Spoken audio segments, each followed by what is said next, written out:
Welcome to the Elite Life Podcast with your hosts, Trisha and Kylee. Here, we guide you on a journey of personal and professional transformation, revealing the secrets to success. Whether you're a seasoned pro or just starting out, join us as we unlock the doors to the elite world of growth, grit, and grace. So, let's dive in. Welcome, friends, to another episode of the Elite Life Podcast. We are so excited you joined us today. My name is Trish, and with me, as always, is the beautiful, wonderful, fantastic Kylee. Yes, I want a cheeseburger. And so we are going to go through this so that I can eat a cheeseburger when we're done. Whether you're a seasoned homeowner or a first-time buyer, this episode is for you because we are going to dig into the do's and don'ts of home renovation. Yeah, so home renovation can be exciting. No, it's not. It can be daunting. It's Did you get that reel I sent the other day that was like home renovations, and he like starts all excited and he's like doing this excited dance, and then it's like then he gets the budget and he's like pulling his hair out. It's so good. I'll have Dave like add it to the end of this episode. Make sure you watch it. I'm telling you, like, this is super fresh for me. So like we're tearing off some recently wounds. We got some wounds here. Yeah. Well, we're gonna guide you through the essentials to avoid costly mistakes. Yeah. And ensure your home becomes your dream space. That's important. This is where we spend our time and make our memories. Yeah, absolutely. So number one, you bought a new home, or maybe you've been living in a house for a while. If you just bought, if you're able to, live in the space for a little bit. Just see how it functions. Like when Ryan and I bought our house, we knew that there were things that were going to have to happen right away in order to improve the function of the house, right? The kitchen was claustrophobic. So day one, we took out a wall. And the boys were fighting on who was going to get to be the Kool-Aid man on the wall. I'm like, well, the studs should probably keep you from doing that. You're going to get ahead and then your arm is going to get stuck in the stud. So try not to let your husband jump through the wall if that is what he's planning on doing. But that's the first tip we have, is just live in the space for a little while. Yeah, I like that. And one thing we always do when we move quite a bit, is we take our home inspection and we walk through the space and we write down all of the things that we would like to change. And then we take our home inspection, which has all of the things that we need to, pay attention to, watch, and maybe fix. And then we make a list of all of our wants, needs, and ideas, and then we prioritize those, right? So that's tip number 2. Yeah, pre-move-in, like there may be some stuff you need to do pre-move-in. Like this house, we had to do carpet and paint on it. We were not going to live in it without new carpet and paint. Too, yeah. And you want to do that before you move in. So although that's cosmetic, for us that was a non-negotiable. So knowing that like there's going to be some things that are urgent repairs, there's going to be some things that are cosmetic updates. Think safety and functionality before aesthetics. Yeah. Like before we even closed, we had the seller remediate mold, right? Like that's a definite. So live in your space first, but then make a prioritized list, focus on your essentials, and decide which things are going to happen when. And no, this may be somewhere in our episode, but I realized, and I said it the other day, not all those things on that list are going to get done. When we bought this house, I went to go make a list, and our list from Luke Lane was still there of stuff that we did not do. Yeah, I love that. And also, when you make your list, put deadlines on the calendar. So, like, if they are things that absolutely have to be done, put them on the calendar. That way, it's not just this situation where it's like, oh, we'll get to it. Because I talk to so many people, like when they go to sell their house and they go for the listing appointment, it's like, oh yeah, when we moved in 9 years ago, we were going to do this. We were going to swap out that, blah, blah, blah. Like Trisha just said, like a lot of stuff doesn't get done, and it might not get done because you came to it and you're like, this is actually not a priority. But if you feel this is something that needs to get done, put a deadline on the calendar and invite everybody who's going to need to be involved in that decision or that project to that calendar. Because one thing I have learned is that if it's not on the calendar, it doesn't get done. Yeah, and I like what you said too, because it reminded me, like, do your research. Like, look into the projects that you want to undertake and, like, check out some online resources. You might read some books. You might take a local workshop on home renovation. Yeah, especially if you're going to be doing it yourself. Yeah, YouTube videos, like, and watch multiple YouTube videos. Please don't watch just one. Yeah, I was going to say that too. Like, make sure you watch a bunch because, like, you may be able to shiplap a wall and then I might try to do it and it's Hot Mess Express. But also, budget. Do a realistic budget. Don't just go for the cheapest materials on the market because you might regret that later. For example, when we realized we needed to do the flooring in the dining room and the kitchen, thank God we were able to salvage the beautiful wood floors in the living room and all the bedrooms. We brought a guy in, he sanded them, he sealed them, he put like 29 layers of sealant on because we have kids, we have dogs. You want to make sure that whoever you're bringing in does that on the daily. So I guess that's one thing to add to the list. If you are bringing people in, make sure that you hit the internet and find some questions you're going to ask these people to confirm that they know what they're doing. Trisha's over here with her head in her hands. Yeah, because I didn't do that. When we moved in, I went on Facebook. I was like, tell me your favorite home renovation guys. And I got a person and we failed to ask him questions, and he was the first vendor in our house, and he was still here like 90 days later when we were moving in, and all he had to do was 2 bathrooms. It shouldn't have been that long.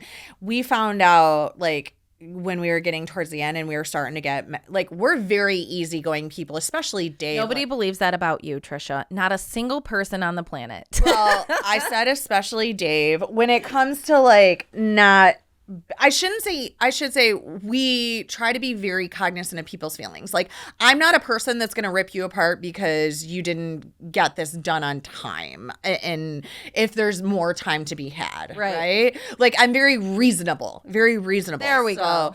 The guy, like, he's way past his time. He's getting way past his budget. Now it's just getting ridiculous. Now it's like out of control. Now we're like freaking out, like what is going on? And he finally admitted like that this was a way bigger job than he had ever done. He had never done something like this, like blah, blah, blah, blah, blah. And I was just like, oh, like that would have been good information a long time ago. Yeah, exactly. So hit the internet, figure out what questions you need to ask just to make sure that they do this on the daily. Read Google reviews, read their Facebook page, like do your research on the people you're bringing in. And then the budget, like circling back to that, we had to do the flooring. And when Ryan and Phil put flooring in, they only use LifeProof flooring. And there were lots of other options that I, as Susie real estate agent who doesn't do home renovation, I was like, well, you guys, you know, the LifeProof flooring is like $4 a square foot. This right here is $1.95 a square foot. And the boys literally broke down every single reason why this stuff is $4 and why they use it versus this stuff over here. So you want to make sure that, you know, you are getting, you know, materials, like the big important pieces, you are spending the money there. And then maybe the smaller things you can, I don't want to say skimp on, but you can make some concessions. Yeah, and get multiple quotes. When we were doing, like, for instance, the paint, I think we had 3 or 4 people come in and quote us paint.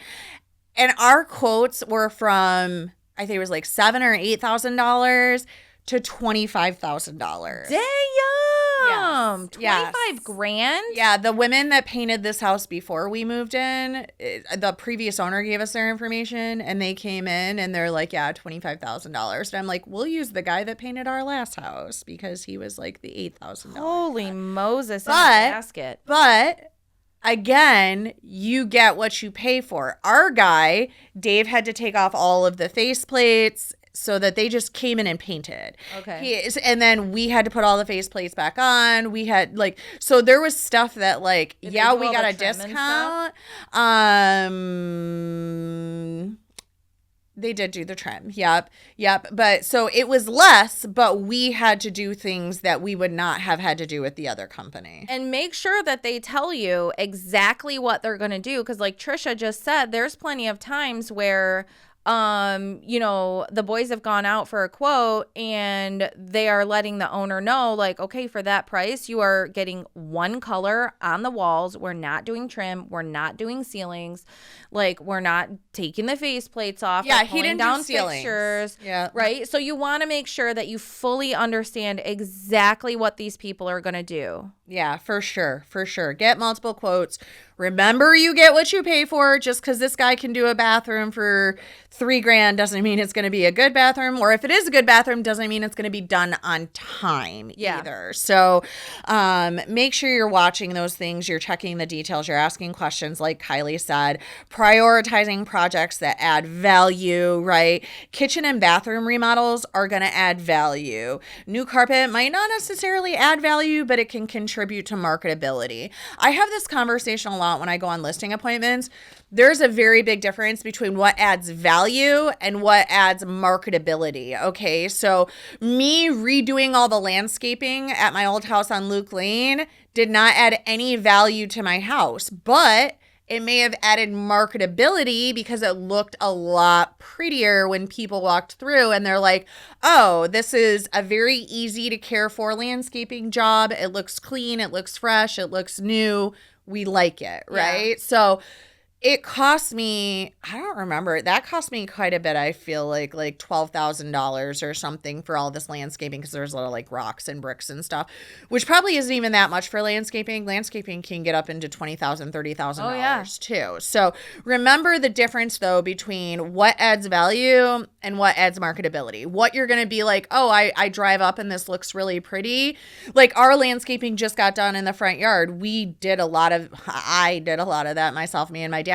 But we've been here now for 2 years. So that was not an immediate project.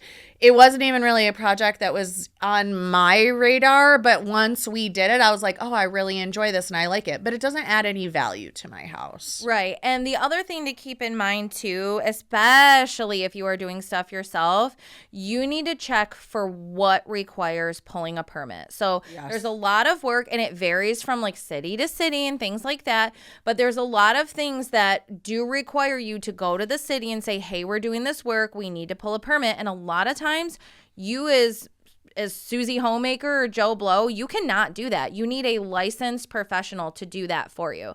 So a lot of the bigger plumbing, the electrical, I've even seen it in some cities where you have to pull a permit to pull out and reinstall a new hot water tank. Yeah, water, roofs, decks, things of that nature. And it's mostly things that if done improperly, can hurt people, right? If you install a deck, especially if it's off the second floor of your house, you need to pull a permit for that because if that falls down, people are going to get hurt. Yeah, for sure. And make sure you're communicating clearly with your contractors, like a clear understanding in writing of expectations and timelines. Absolutely. To avoid misunderstandings. Like from here on out, anytime I have a contractor do work, like I'm going to have every single bit of that itemized on a piece of paper. I'm going to want a start date and an end date on there because that was miserable for like the guy that was working on our house and for us. Like no one was happy in that scenario. So that's really, really important. So just to summarize, do research, set a budget, get multiple quotes, prioritize value-adding projects, check for permits, and communicate clearly. So let's talk about the don'ts. Yeah, absolutely. Don't bite off more than you can chew. Okay, so when we bought our house, Ryan and I were like, okay, floors and paint have to be done. The wall has to come out and we have to get new cabinets in the kitchen. Those were literally the only projects we planned on doing. That was it. The next thing I know, our main bathroom is completely torn apart, and there were so many other things that got thrown into the mix. So make sure that you're not. And God bless my husband because he was there. I was maintaining. I was packing our house. I was packing 5 people. I was taking care of the kids. I was doing the real estate, so the bills didn't fall behind. And he was dealing with himself, his parents, my parents, his friends, like everybody who came around to help us. And you want to make sure that when you are doing this project, like if you are doing it yourself, do one thing at a time. Because I watched my poor husband get so overwhelmed because we were painting the whole house and doing the floor. Like everything was going on at the same time, which brings us back to making sure you have a list of what's happening first, who's doing what, and clearly communicating who's in what lane and making sure people stay in their lane. Don't just, please God, please, if you take nothing from this podcast episode, please do not bite off more than you can chew. Your life will suck. It will be so terrible and you're going to run out of money. Usually when you do that, you go over your budget because you're like, shit, let me just get this done. Oh my God, I want it over with, right? So let me just lay that down right now. Yeah, and be aware of like your do-it-yourself skills. Again, let's be honest with each other. Look in the mirror. Talk to Jesus about it. We love to save some money, and we love our husband's ambitions. But it's no joke. Like I thought I was allergic to our house because I was so stressed out. I was breaking out in hives when we renovated this house. And I left all the renovations on Dave, but just the little bit of like me being like, I'm writing all the checks and I'm going through like, you know, $50, $60, $70, $80,000 in these renovations. And I'm like, what is happening? What is happening? And he's like, well, I'll just do this myself. Well, I'll just do this myself. And some things, yeah, sure, do them yourselves. But some things, they're out of your scope. There's a reason why people are professionals at that job because you shouldn't be doing it. Exactly. Again, plumbing, electrical, tile work. Tile work is like the number one thing that people think that they can do by themselves. And it's one thing to go get the little like mats of tiles to do a backsplash. It is a whole nother area to tile an entire shower or bathroom or whatever. So again, let's just be honest with ourselves, okay? We are going to be just so clear with ourselves and decide what we are going to do on our own and what we are going to allow the professionals to handle. Just throwing that out there. And don't skip skimp on all the materials either. It's tempting to save money by choosing cheaper options, but that can backfire. Low quality materials, they might mean higher maintenance. They might mean they go bad faster, right? So you put something on and like, you know, in 6 months. A great analogy I have for this is shoes. I never realized because like I grew up super poor with no money. And so like I would always buy like super cheap shoes. Well, guess what? I'm buying shoes all the freaking time, right? Because I wear them for 2 months and like the outside's coming off of them and they're trash and the outside's coming off of them and they're trash. And so I'm constantly going through shoes. And then like I bought my first pair because I got plantar fasciitis. So I could only wear a certain brand of shoes and they were $120 for a pair of shoes. And they're still alive today. Oh yeah. I mean, I only buy these shoes once every couple years. So as opposed to buying shoes every 2 to 3 months because they're trash, I'm buying shoes every 2 to 3 years and I'm able to keep them and just buy more. Same with like running shoes. Like I'm running in like $25, you know, Temu tennis shoes as opposed to $120 hookahs. And guess what? I'm getting injured when I'm running in $25 Temu tennis shoes. And when I'm running in the hookah ones, I can run a marathon and still feel great the next day. So absolutely. It matters. It really matters. And you want to look at like how you're using the space too. Like going back to the LifeProof flooring, they have a lifetime guarantee on any flooring that you use of theirs that is not in a commercial setting. So we have 3 kids and a dog. There are bound to be more dogs at my house. I mean, we're already having that conversation. And so I know that, for example, if my kid floods my washing machine and I have to replace some pieces of my LifeProof flooring, I can call LifeProof and they'll send me some for free because it's got a lifetime warranty, and Ryan will be able to pop those out, put them back in, piece of cake, piece of pie. Because what I will tell you is that when you use cheap stuff and you have to redo a whole flooring, an entire room because your laundry machine decided to flood versus just a couple of pieces, that can make a huge difference down the road. 100%. Right. And we mentioned earlier, like, don't start without a plan, but also don't change your mind too often. Oh, geez. If you are not somebody, like, I will tell you every time we move, I'm like, Dave, you pick the paint colors. I don't want to go down that road. I don't even want to be involved in that decision because I'll be like, oh, maybe this. Well, what about this? Well, what about this? Well, what about this? I'm not interested. I am a type of person that, like, I want to make a decision and move. Like, yes. I need to get it done, get it off my plate, get it done, get it off my plate. So, like, we make a plan and, like, that's it. Because if you start painting and you spend money on this paint and then you're like, and then you paint again and you spend money on that paint, do it again. Like, dude, no. Like, make a plan, stick to the plan. I love That's it. what we're doing. Stick to the plan, bloodbath, stick to the plan. You walked right into that one. Well, and that being said, consider your resale value too. I love our family, and I will not name any names, but one of our family members painted their home all of these rainbow bright, super crazy colors. And then when we went to resell it, it was like, the feedback I'm getting is like, well, it's going to be a lot of paint to repaint all of these yellow, orange, lime green, crazy colored walls, right? So do consider that as well. I mean, if you're going to do that, like, budget into, if you're moving in the next 3 to 5 years, which most people do, on average, people move every 3 to 5 years. I'm dying in my house. Every 3 to 5 years.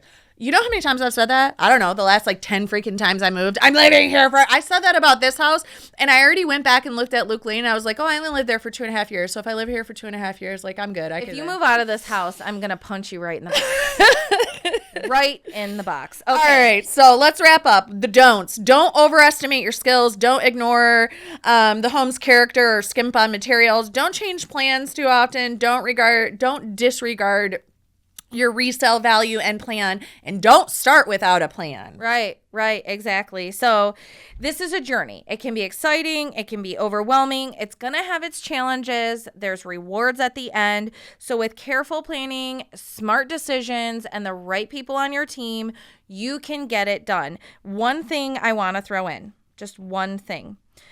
It's great when you have family and friends help. I'm so blessed that we had so many people be able to come alongside us, but I want you to remember this is your house at the end of the day. Everybody else gets to go home. So if you're allowing everyone to throw their 2 cents, like, it's great to get ideas like, hey, what do you think about this? Hey, what do you think about that? But at the end of the day, make sure you remember and you remind everybody who have very strong opinions that this is your house at the end of the day, and this is what we're doing. So either get on the bus or get off, friend or family member. But again, I have to shout out, like, all of our friends, family, my mom, my dad, his mom, his dad, all of our friends who came alongside us, your dad, making it a really great experience because we were on crunch time, and it was amazing. So it can be really, really wonderful. I love that. Well, thank you everybody for joining us for today's episode of the Elite Life Podcast. We hope you found it inspiring and helpful, and it'll make all those future home renovations and projects just that much easier. And don't forget to subscribe. Yep, and share the show and like the show, and make sure you come back next week because we drop fresh content every Thursday here on Elite Life. Bye. Thank you for joining us today on the Elite Life Podcast with Trisha and Kylee. Don't forget to share this episode with a friend so we can keep delivering you more fantastic insights on grit, grace, and growth. Stay connected with us on Instagram and Facebook, where we'll keep the ideas flowing to help you build a life you love and leave a legacy you can be proud of. Until next time.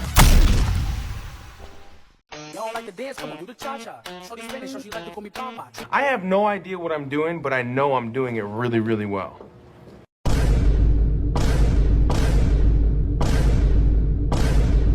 I'm not doing this anymore. Like, I physically cannot do this. It's been a long fight. You guys have officially made me lose my marbles! Hey, Dad, do you want me?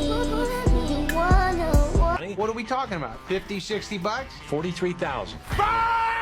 No! And let me see, what else could we pile on? Is there any more shit we could pile on? I took the drugs and the drugs are working. And the drugs are working. I took the drugs and the drugs are working. Another word just